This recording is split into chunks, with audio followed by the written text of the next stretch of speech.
This is the Hardtop Headlining Kit for a Triumph TR6.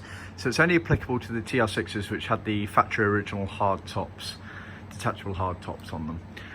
This has been made out of Woolcloth in beige at the request of the customer. Generally speaking, they were supplied from the factory in a PVC, normally either a black or a biscuit beige colour, also sometimes in white according to some records.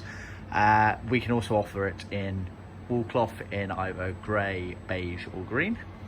So what you get is a pre-sewn cover here. This is the front of the car here.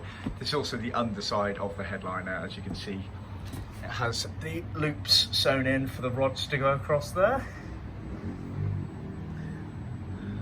So you get 3 of the loops sewn in as such.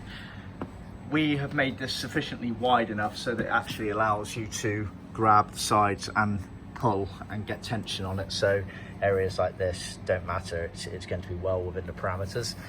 Then you have the bits that go down the B-post areas at the back of the car, and then you get a spare piece of material here for covering the rear screen area around the back.